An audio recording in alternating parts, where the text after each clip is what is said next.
24, bienvenidos a Puntos de Vista. Qué gusto arrancar esta semana. Ya todo empieza a tener otro tono, me parece, en la cercanía de la Navidad. ¿Qué tal, Fer? ¿Cómo estás? ¿Qué tal, Diego? ¿Cómo te va? Buenas tardes. La cercanía del cumpleaños de la señorita Fernanda. Siempre va a estar el cumpleaños, que estamos todos muy esperanzados. Sí, señor. Jueves 14 no nos vemos. Ya les aviso porque de mi cumpleaños tengo libre. Bien, pero qué linda la semana del cumple, Sí. semana de aguinaldo para mucha gente. Sí. Así que se empieza. Me gusta cuando escuchás, ¿verdad? Que los abogados explican, ¿verdad? Es inembargable. Tienen que pagar hasta el 31. O sea, son todos como... Ya es la época, Pues ¿verdad? sí, cuestiones que ilusionan un poquito pensando un poco en alguna comprita también de fin de año. Claro, vos sabés que, Diego, mucha gente se pregunta, aprovechando justamente ese tema del aguinaldo, si uno trabaja por día, por ejemplo. Sí. Uno, qué sé yo trabajo solamente algunos días determinados, pero me pagan mensual igual. Tenés derecho. ¿También tengo derecho? Tenés derecho a cobrar Tienen aguinaldo. también. Bueno. Y es más, a diferencia de las vacaciones, el aguinaldo es un derecho que uno adquiere desde que empieza a trabajar. Sí. Si vos empezaste en noviembre y bueno, vas a cobrar noviembre y diciembre dividido 12. Sí. Ese es tu aguinaldo, no va a ser un gran aguinaldo, pero de platita. Claro, ¿Quién va a decir que no ahora? ¿Te Nadie. imaginas? Así Absolutamente. que es la parte grata un poco de la fiesta. Sí. Y también fuerza, siempre decimos esto, ¿verdad? Mi pyme, pequeños empresarios que en este momento se están rompiendo también la espalda para cumplir como tiene que ser, ¿verdad? Con sus empleados. total. No todo el mundo le fue todavía muy bien después de la pandemia. Sí, Él señor. está levantando a penita y cuesta a veces cumplir. Pero bueno, hay mucho para hablar cerca del fin de año y la agitación política por lo visto va a durar hasta el 20. ¿Eh? Y sí, más todavía con cada información que viene saliendo, ¿verdad? Pues sí, antes de entrar al tema principal de ahora, pues sí que van a tocar el tema antes del cierre del periodo parlamentario, el de IPS, me refiero. Superintendencia de Superintendencia en realidad. Y vos sabés que yo puedo esperar cualquier cosa de... Pero tener una expectativa, tener una mirada sobre eso, ¿pensás que va a pasar o no? Puede pasar, Puede pasar todavía. yo creo que sí. Por lo menos en el Senado... Con hay algunas que ver modificaciones y qué sé yo. Sí. Algunos ajustes que le hace falta a la Claro, norma. ya no les va a dar el tiempo para hacer como querían, ya una aprobación rápida en el Senado y en diputados, pero igual los ánimos están caldeados. Hoy nuevamente fue tema eso, griteríos de por medio también de parte de un sector que estuvo por allí por el Congreso. Fin de semana con scratch, o sea que... Intento de scratch. Intento de ¿verdad? scratch a unas cuadras por lo menos. Pero bueno, es uno de los temas. Lamentablemente los temas de vuelta tienen que ver con el tráfico de armas y con la corrupción que aparentemente siempre surge vinculada a algún poder político. Claro. Hoy se dio a conocer parte del acta de imputación de uno de los involucrados, que sería mano derecha de Diego Diricio, el ya conocido a estas alturas de la investigación como líder del tráfico de armas a nivel Sudamérica. Y esta era la parte que sin duda levantó un poquito las alarmas, Diego. Es una conversación de una escucha telefónica entre María Mercedes Ocampos, que es la secretaria de la empresa de este hombre, Diego Diricio. Diricio. Sí. Y es una conversación donde hacen referencia a alguien a quien llaman senador. Sí, fíjate, es María Mercedes, como decías, Ocampos, secretaria de International Auto Supply S.A., y Paulo César Fines Ventura, hombre de confianza de Diricio. La conversación, la escucha telefónica, es del 15 de junio del 2022. Se daban horas de la mañana. Y Paulo César Fines le pregunta cómo está a María. Ella le dice que está bien. Y ahí después, ya acto seguido, Paulo le dice que le llamó el senador a él. Y que le dijo que quiere que le avisen al señor Diego Diricio que le va a esperar cerca desde las 12 hasta las 3 de la tarde. Porque él viaja hoy, es lo que decía en esta conversación Paulo César Fines a la secretaria de la empresa. María le pregunta si es desde las 12 hasta las 3 de la tarde. Paulo le dice que sí y que por favor se vaya. Ya sabe luego el señor para qué se tiene que ir, haciendo referencia a Diricio, a llevar su platita, por favor, porque él viaja, dice el senador, y María le dice que bueno, que le va a avisar. Ahí está, esto es lo que se daba a conocer, ya se había adelantado hace unos días que podrían haber nombres de políticos y en este caso fue lo que ya confirmó, digamos, esta conversación. Se puso en duda diciendo, bueno, puede ser que le diga nomás senador, no sabemos si es un senador actual, alguien que fue senador, pero se metió la cuestión que todo el mundo pensaba, que tendría que haber seguramente un vínculo político con todo esto. Claro, esto se habría dado ya sería en la legislatura anterior. Claro, exactamente. Pero de igual manera, ahora que se conoce, no se conoce el nombre porque en la conversación solamente hacen referencia a un senador, no dicen nombre. Es lo que se tiene hasta el momento y que ya también levantó las alarmas, la sospecha y las repercusiones en el Congreso.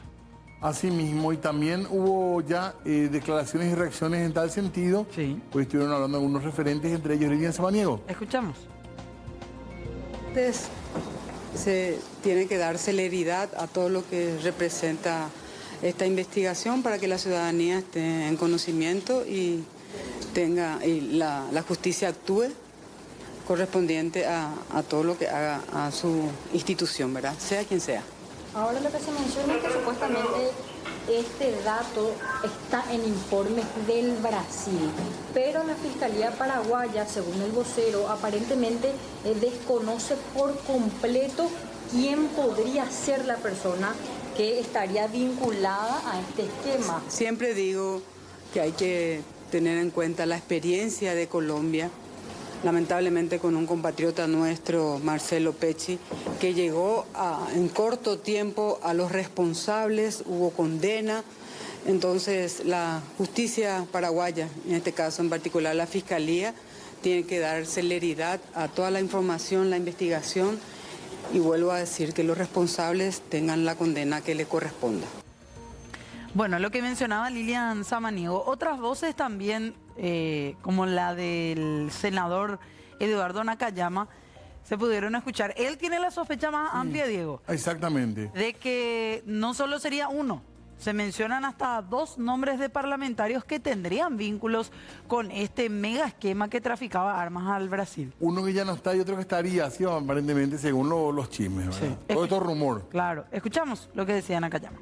Se manejan varios nombres, lógicamente, por una cuestión de prudencia prefiero evitar decir cualquier nombre, pero sí, se habla de uno activo y otro que estuvo en actividad hasta la legislatura anterior. O sea, es una versión sin mucho asidero, pero no se puede descartar porque el crimen organizado ya salpicó en una ocasión anterior. No sé si es sin mucho asidero. Yo, cuando hay este tipo de acusaciones, lo primero que prefiero es pensar mal porque a veces se acierta, ¿verdad? Y bueno, si posteriormente se descarta, bueno, ¿verdad? Pero hemos visto en los últimos años, de acuerdo a la experiencia, de que generalmente hay una permeación directa. Es terrible, pero últimamente sabemos perfectamente que el crimen organizado ha permeado todas las instituciones de la República. Bueno, lo que mencionaba también Nakayama, un hecho particular y que de hecho no podemos dejar de hablar de esto, Diego, fue la reacción de otro de los senadores cuando se le quiso consultar acerca del tema. Muy nervioso se lo vio al senador Núñez, Sí. A Carlos Núñez, cuando se le acercaban los micrófonos a los compañeros que están ahí en la zona mixta, digamos, ¿verdad? Sí. Donde se suelen hacer las entrevistas. Estuvo muy nervioso, incluso pegó un manotazo. A los micrófonos, Sí. empujó trípodes de las cámaras que se encontraban allí, cuando que la consulta era si él tenía algún nexo, si conocía de algún lado a Diego Diricio, o por lo menos su opinión, al igual que los demás senadores que estábamos escuchando también, si quería hablar del tema. Lo llamativo y por sobre todo lo que fue repudiado después, incluso por el sindicato de periodistas, es la forma en la cual él termina reaccionando, y compartimos parte de ese momento.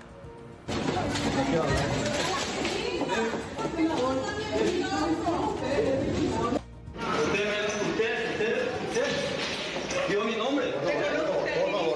Senador, ¿por qué está tan nervioso, senador? Por favor, le agredió a la mujer. ¿Podría hablar de Diego Diricio? ¿Le conoce a esta persona?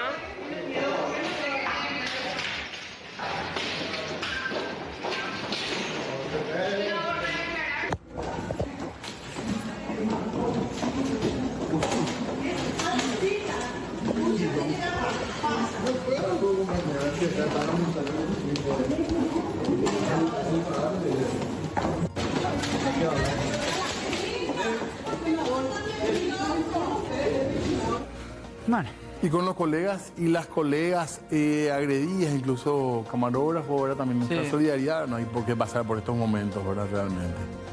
Una pena. No era más fácil quedarse y decir, no, yo no lo conozco. Sencillo. No lo conozco y punto. Y ya está. Aparte, un lugar donde suele ser un lugar propicio para la charla con la prensa, más que nada. Claro. Es el lugar donde más se habla, de hecho.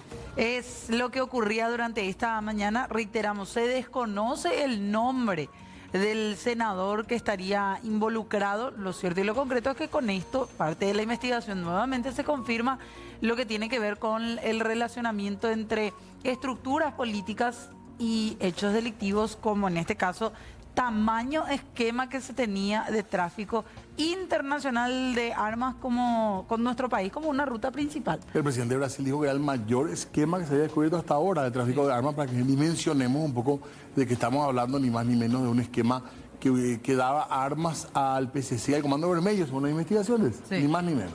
Bueno, vamos a ver qué avances tiene en los próximos días ya esta investigación. Hay todavía muchísima tela que cortar y recordemos que tanto Diego Diricio, el líder de este esquema, está todavía prófugo junto con su pareja. Así mismo, si es que se lo agarra, seguramente habrá mucho que escuchar de su parte también. Pero bueno, dejamos eso por un lado porque tenemos otro tema en nuestra jornada de hoy. Sí, señor. Queremos hablar de lo que fue también la noticia a nivel internacional de este fin de semana a nivel político. La asunción, el juramento ayer domingo de Javier Milei como nuevo presidente de Argentina. 40 años cumplió la democracia argentina, tuvo sus vaivenes y sus momentos tensos también, pero hay que destacar esto también, ¿verdad? El traspaso de mando que se hace con absoluta normalidad, pese a que se habla de una grieta muy importante en términos políticos en Argentina, tienen por lo visto la madurez de entregarse el bastón de mando, de compartir el lugar y darle un poco un marco también de solemnidad, un momento que es muy importante en una democracia. Totalmente. Bueno, antes de pasar, queremos saludar ya aquí a nuestro invitado de esta noche, Mario Paz Castaín. ¿Cómo le va? Muy buenas noches, un placer compartir contigo y con Diego y con la audiencia de C9N este hecho trascendente que significa un paso más en la democracia regional. Queremos compartir, para empezar un poco esta charla, en la primera parte de este discurso que realizaba ayer Javier Milei, ya después de haber asumido como nuevo mandatario. Sí.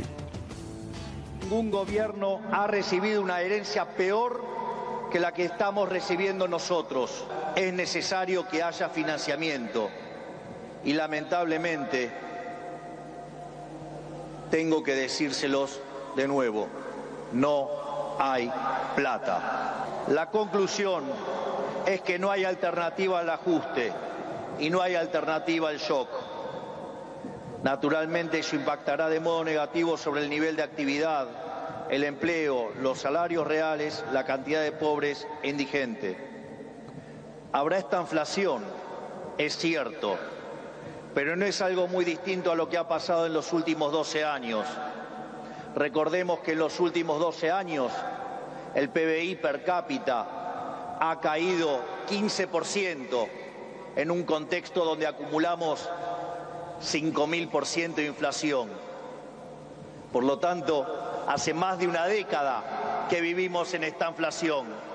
Por lo tanto, este es el último mal trago para comenzar la reconstrucción de Argentina.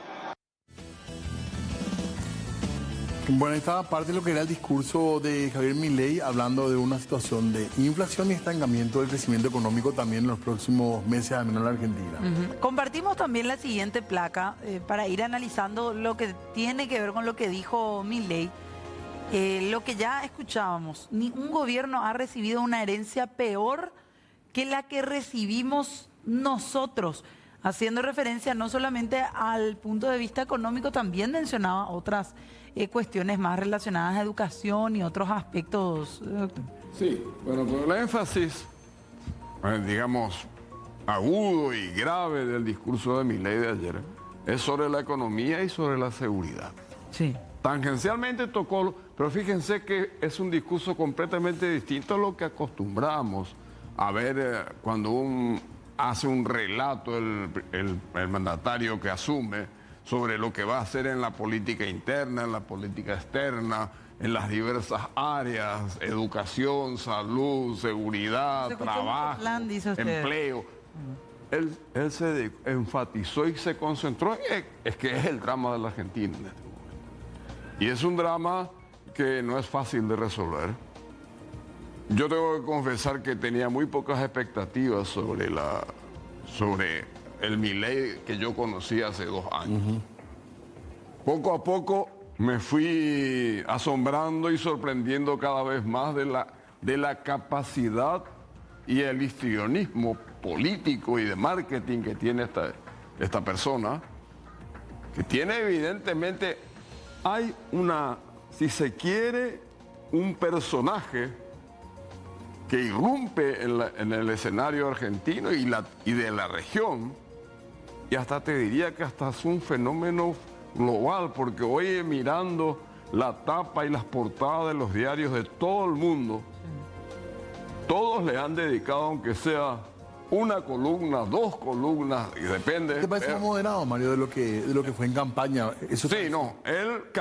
Una cosa fue el Milei candidato, otra cosa es hoy el Milei presidente. ¿En qué, por ejemplo, se ve esa diferencia? Y se ve, por ejemplo, en el tratamiento que está dando, por ejemplo, a las alianzas que impuso dentro de su propio gabinete. Hay 2 o 3 ministros que eran de Fernández. Sí.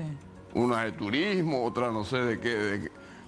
Después la gente que le apoyó, por supuesto, Patricia Bullrich, Luis Petri, que eran la fórmula de Juntos por el Cambio, que yo tenía una preferencia personal por un pensamiento de centro que yo tengo en las corrientes políticas. No me simpatizan los extremos, pero tengo que admitir que hoy la situación argentina no es para estar divirtiéndome con la ideología. Más conciliador de lo que parecía, mucho más conciliador de lo que parecía. Mucho más, y con una sagacidad y astucia para manejar el pragmatismo político. Lo ha demostrado, hasta ayer se dio el lujo, fíjense lo que pasó antes del discurso, cuando fue la toma del poder y el juramento en el Congreso, cosa que no ocurrió con Mauricio Macri.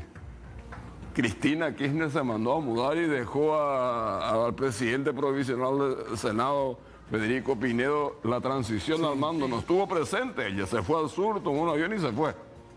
Ayer, aunque se la vio incómoda, pero al final se fue más o menos, digamos, simpatizando en algo. Y unas bromas incluso. Y unas bromas. Y se alteró a pedido de Milei, dicen los periodistas argentinos, los que escuché, por lo menos leí por ahí, es que se presumía el protocolo, primero la toma de juramento de la vicepresidente, claro, Villarroel, y luego Villarroel toma el juramento del presidente, pero hubo una negociación previa de Milei. Hay una tensión, ojo con este dato, hay una tensión en la actual fórmula presidencial argentina. ¿Con Villarroel? Con Villarroel. Ahora, y también... No quería tomar el juramento con Villarroel, lo tomó con Cristina, y a cambio de eso estuvieron negociando cosas que Cristina solicitó. Dicen, esta es la chismografía política. Sí. Ella tiene por los temas que le rodean y le abruman en torno a su seguridad, tuvo un supuesto, no sé si fue real o no, pero fue un atentado hace 2 años, y no quería depender de Patricia Bullrich, porque la seguridad de los expresidentes está a cargo del Ministerio de Seguridad. Pero casualmente Alberto Fernández, su último decreto como presidente de la Argentina, cambió ese rol. Lo trasladó a la Casa Militar, o sea, a la dependencia militar que está en la Casa Rosada, que es la que custodia, a cargo de la custodia de los... O sea, el ejército va a custodiar a los expresidentes. Ahora es importante esta parte simbólica, porque en Argentina realmente hay una rivalidad política muy fuerte, pero uno lo ve al expresidente en el acto imponiendo la banda. Sí. Uno ve a Cristina Fernández también estuvo, y estaban los expresidentes. Incluso generó muchas críticas, tengo entendido, en los sectores más duros del peronismo. Sí. Diciendo que se va a hacer Cristina ahí. Pero simbólicamente creo que es importante pensar la tensión política que tiene que haber, de hecho. Claro, y estaban sentados Rodríguez Sá, Duhalde y Macri. sea, 3 expresidentes estaban sentados, por lo menos los que yo visualicé. Bueno, eso es un dato de lo que está significando la presencia de Milei en la Argentina. Hay un giro internacional muy fuerte que tenemos que atender esto, porque esto sí puede afectar a la política regional. No estuvo Lula. No estuvo Lula. Bolsonaro se paseó ayer frente a la multitud ahí Sí, frente quiso al aparecer en la Congreso. foto con los mandatarios y le prohibieron. Sí. No le dejaron. Pues, Bueno, ya y está. hubo un corte, dicen que hubo un corte en la transmisión, y después de haber entrado los presidentes, seguidamente entró Bolsonaro. Y ahí no se exhibió eso. Para no, claro. Se recuperó la transmisión cuando Bolsonaro ya estaba saliendo. Perdón, María, tenemos otra placa Sí. para compartir también. ¿Cómo no? Que queríamos mostrarle a la gente y también con frase del presidente argentino Javier Milei.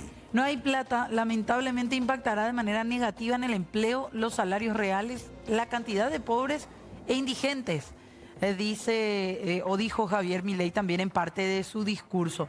Hay una situación que se debe definir que hace referencia al subsidio, por un lado a los transportistas en Argentina, pero por otro lado lo que tiene que ver con el subsidio a los combustibles. ¿Eso podría afectar? Claro que va a Paraguay afectar también? porque acá había un contrabando tremendo, hasta hubo accidentes ahí en Puerto Elsa, a raíz de los containers o los bidones que se llevaban, y bueno, una cuestión que uno no tiene, pero la gente busca su diferencia, la gente busca su ventaja. Y ¿Se es podrían natural que acabar así sea. esas? Y esto a lo mejor, esto va a cambiar. La Argentina no puede ser más barata que el Paraguay, nunca. Es decir, en términos reales de lo que es la economía, de lo que es la magnitud de ese país, es un país regalado que no debería existir así. Normalmente la Argentina tendría que ser más cara que el Paraguay, como lo es Brasil, como lo es Uruguay exponencialmente, yo creo un poco más inflado, pero es Uruguay un país muy caro en términos El regionales. estilo Finlandia ya. Ya se pasaron un poco los muchachos, pero los otros Chile países caro son también. caros. Chile también es más caro. Y porque tienen son economías más grandes, con más necesidades, con otros recursos. Bueno, y la Argentina aplastada por estas décadas de desorden, de descalabro económico y financiero. Ahora, bueno, le ha llevado a esta situación. Volviendo al punto de los subsidios a los combustibles, si se reduce o se elimina ese subsidio, Paraguay tiene que estar atento. Ya se van a acabar esas prácticas Sí, de pero contrabando ojalá de combustibles a los realmente paraguayos. eso suceda y termine un poco el contrabando hormiga ese que existe, no solamente en el combustible, sino en muchos renglones de la economía y que afectan a nuestros productos. Porque la gente, vuelvo a repetir, no hace cálculos si el producto es nacional o extranjero, va a comprar lo que le conviene al bolsillo de cada uno, y eso es lógico y hasta te diría que es racional que sea así. Pero no es un secreto a voces, así como decía el propio Milei, que al fin y al cabo en algunas economías el contrabando es el que termina regulando el mercado. Él mismo decía eso. Sí, claro. Eso puede ser que sea así, pero no es lo deseable, ¿no? Y nosotros tenemos temas muy palpitantes que lamentablemente yo no creo que se puedan solucionar, y menos en la situación a mediano y largo plazo, que son Yacyretá, hidrovía. Pero hay un tema fundamental donde yo creo que el Paraguay puede aprovechar este momento. ¿Cuál? Sobre todo teniendo en este momento el Paraguay la presidencia pro tempore del Mercosur. Y teniendo Peña una relación bastante distendida con Milei y también con Lula. Y necesitamos que el Mercosur funcione realmente. Puede ser el presidente paraguayo un articulador de una relación más cómoda entre Lula y Milei.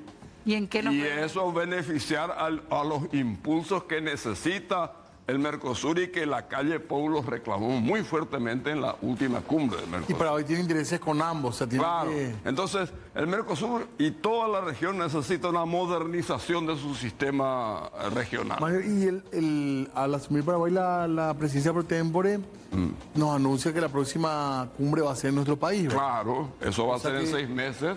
va a ser muy interesante porque va a venir Lula, Y bueno. va a venir Milei, o sea, vamos a tener acá el centro Y bueno, ahí en tendría este que- momento, ¿verdad?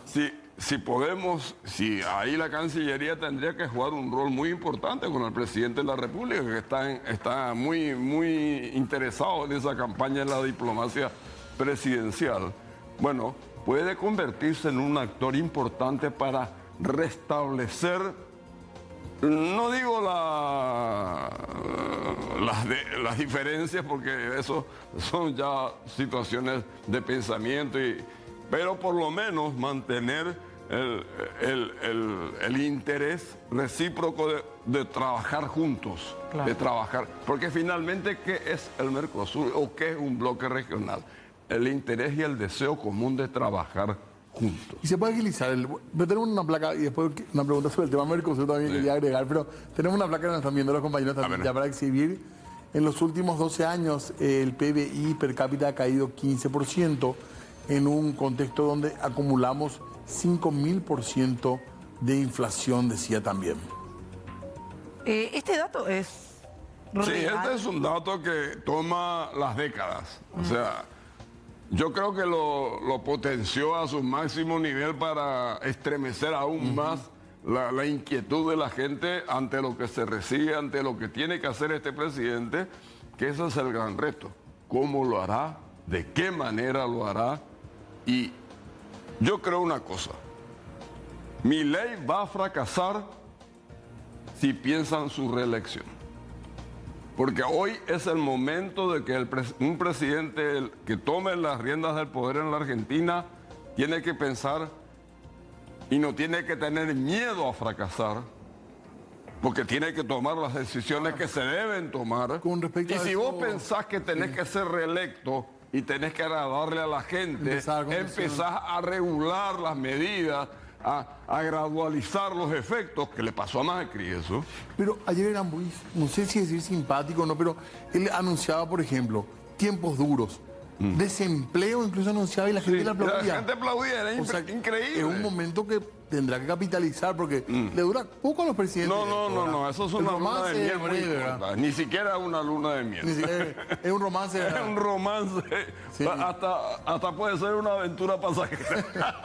Bueno, vamos a ver qué pasa, porque tenemos que hacer una pausa también nosotros, pero vamos a seguir hablando de esto. A mí me gustaría saber si hay posibilidades de que, porque hay muchas prácticas que en el Mercosur nunca se llevaron a cabo, realmente de la libertad de comercio. No, están Y pendientes. Y a ver si podría ser este el escenario para que por ese lado arranque. Exactamente. Bueno, vamos a seguir hablando de ese aspecto, otros puntos más también interesantes de la jornada que se vivía ayer y que también de alguna u otra manera nos va a impactar a nosotros como país. Pausa y enseguida volvemos.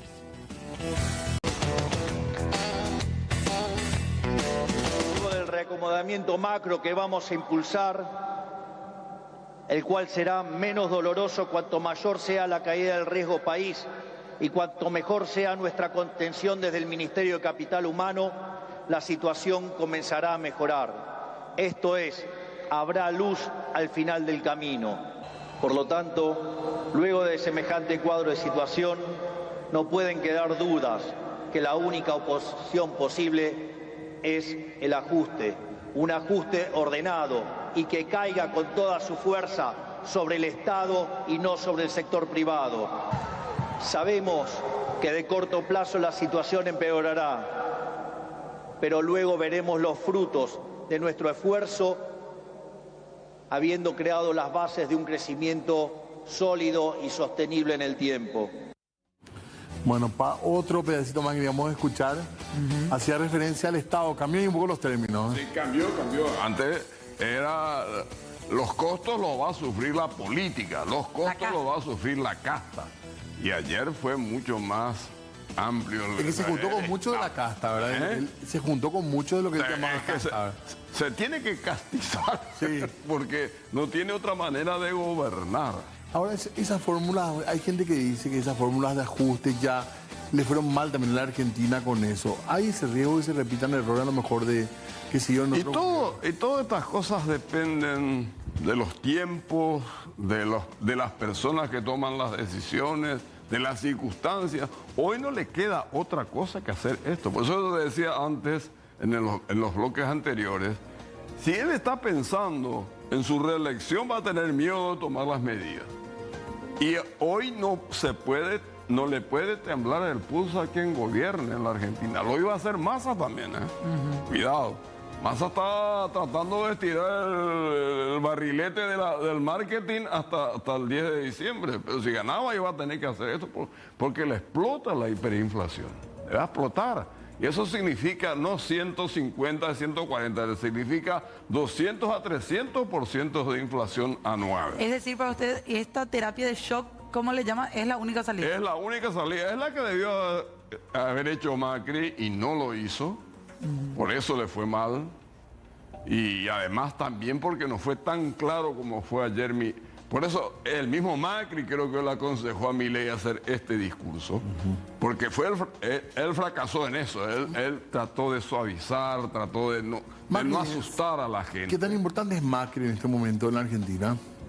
Y es un personaje político, pero no cogobierna. No, esa historia de que iba a cogobernar con Milei, yo creo que él mismo se dio cuenta y ya por de pronto tanto Patricia Bullrich como Luis Petri a título personal aclararon, y creo que Patricia está renunciando en los próximos 30 días a la presidencia del PRO como un gesto de que ya se desvincula del partido. Y porque no puede tener las dos cosas. Ahora, después hay una imagen que muchos analizaron también. Después del juramento oficial, el primero a quien Milei fue a abrazar fue a Macri. ¿No Sí. es él acaso una fuerza de cohesión por sobre todo importante Sí, que le claro. puede dar o no gobernabilidad? Es que en realidad Macri le posibilitó la victoria. Porque Y le puede si, le puede- fíjense que los resultados de octubre, de octubre, porque noviembre fue, los resultados de octubre están reflejados en el Congreso. Están reflejados en el Congreso donde Unión por la Patria, o sea, el kirchnerismo, no tiene mayorías absolutas, pero tiene las primeras minorías y cómodamente, con mucha diferencia, con 30, 40 diputados más en la Cámara de Diputados y probablemente con 5 o 6 senadores por arriba en la Cámara de Senadores. Y Macri fue muy importante, es lo que hablábamos antes. Hay un 30% fanatizado y radicalizado que está hoy con Milei. Mario, con Pero respecto... y de ese 30, A ese 25 que le permite la victoria, le adhirió Macri por una parte, el peronismo federal, que es el de Schiaretti, ¿cómo se llama? El de Santa Fe y compañía, le dieron la posibilidad de juntar una mayoría realmente la más importante en la historia de los 40 años de democracia que lleva Argentina. pero no depende entonces solo de su... No depende solo de él, por eso él está obligado, y lo está haciendo, y lo está haciendo. Él hizo un gabinete casi parecido a lo que pretendía hacer Massa. O sea, dejó 2 o 3 del kirchnerismo, puso 2 o 3 del PRO y en las segundas líneas también. Y después, bueno, la gente de su partido, ¿no? Con respecto, hablamos mucho de lo que podría significar para los paraguayos allá, Sí. para el comercio con nuestro país, la economía de nuestro país. Y en cuanto a mensaje político para nuestro bipartidismo, Sí. ¿qué es esto? ¿Cómo el dirigente colorado, por ejemplo, un partido tan poderoso como este, tendría que mirar con atención el fenómeno argentino? Claro, le ratifica probablemente al dirigente colorado y también al liberal que el balotaje no es tan conveniente, porque ocurrió en abril. Claro que las sumas no son... No es 2 más 2 así. No es más 2 y a la aritmética en la política no van de la mano, siempre. A veces coinciden, como coincidió en esta vuelta en la Argentina, pero no siempre es así. Pero de todas maneras es una oportunidad. El balotaje es una oportunidad. Y entonces yo creo que más que nunca... Y los partidos corren riesgo, los partidos tradicionales corren riesgo. Y corren riesgo en la medida que no sintonicen con la gente. Cuando empiezan a vivir en la burbuja, cuando la política empieza a vivir en una burbuja que no toma contacto con la realidad y no sintoniza, realmente se produce ese efecto de de desvinculación, de desconexión. Y lo simpático acá en nuestro país, por eso que tiene, por la vez pasada leí un artículo, que en la región ganaron todos los sectores de oposición en las últimas elecciones de los últimos 5 o 6 años.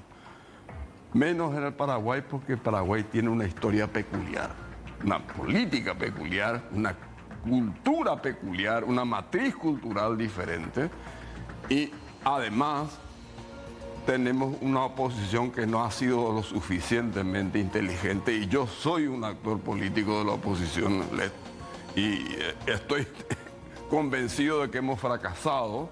Yo estaba muy jugado a pesar de que sentía que estábamos haciendo un esfuerzo en mi partido, que es Patria Querida, hacíamos un esfuerzo a prueba de la concertación, nos jugamos por eso, y al final nos estrellamos.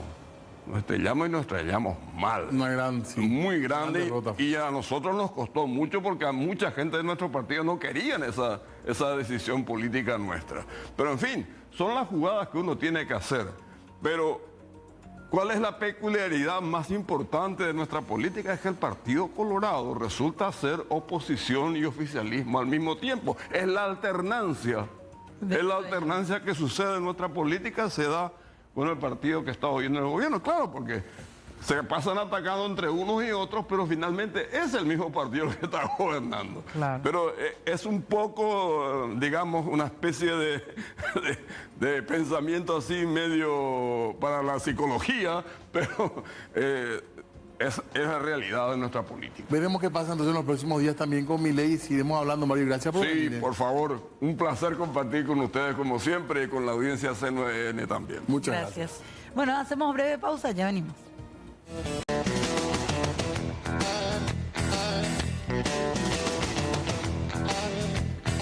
Bueno, 50 minutos ya de las 7. Sí, señor. Y seguimos con más información política. Causa nuevamente reacciones lo que tiene que ver con la figura de Hernán David Rivas, el senador colorado. Que tiene mucho apoyo político de un sector del presidente de la República incluso. Sí. Pero van apareciendo más documentos que ponen en duda o evidencian por lo menos una situación irregular. Hoy se dio a conocer un tercer certificado de estudios. Hay 3 certificados, los 3 son distintos. Y lo peor de todo es que este tercer certificado dice ser copia fiel de uno original del 2018 o 2020. Pero al constatar si es similar, no, nada que ver. Y la Fiscalía está como un paso atrás aparentemente, ¿verdad? Sí. Y a nivel político, si bien es cierto ya se presentó la semana pasada un pedido de pérdida de investidura, prácticamente todos, incluso los que presentaron, ya saben que es imposible llegar a obtener algún tipo de mayoría para la expulsión de Rivas. Este miércoles en la Cámara de Senadores se trata de eso, está en el primer punto del orden del día, pero como decía Fer, nadie cree que vaya a prosperar. Escuchamos a la senadora Celeste Amarilla, ella se burló del grado académico de Rivas. Es quién es el torpe que hace estos certificados. Si Rivas pagó por eso, tiene que pedirle que le devuelvan el dinero, porque es un trabajo pésimo el que están haciendo. No pueden hacer 3 certificados iguales. No pueden hacer fotocopias del primero. La verdad que es vergonzoso. No sé hasta dónde el cartismo va a seguir comprometiendo instituciones de la República para la salvación de Rivas. Es terrible lo que pasa, lo que desnuda es que hay detrás cada vez se nota más, desnuda que atrás hay un equipo que está tratando de convencernos de que Rivas en realidad no solamente hizo la carrera de abogado, es doctor en Derecho, porque presentó tesis. Yo no soy doctora, por ejemplo, yo no hice tesis y miles de abogados en Paraguay no hemos hecho tesis, somos abogados. Él es doctor en Derecho, hay que decirle doctor. O sea, ¿hasta dónde más van a comprometerle a las instituciones por él? Es increíble y lo que hace es demostrar que tenemos razón. Bueno, las medidas que podíamos tomar ya las hicimos, al menos la senadora Katia González y yo presentamos el libelo. Esto es absolutamente innegable la causal de que se le aparte del cargo y ellos harán lo propio, ellos le defenderán y seguramente va a seguir el doctor Rivas con nosotros hasta el final.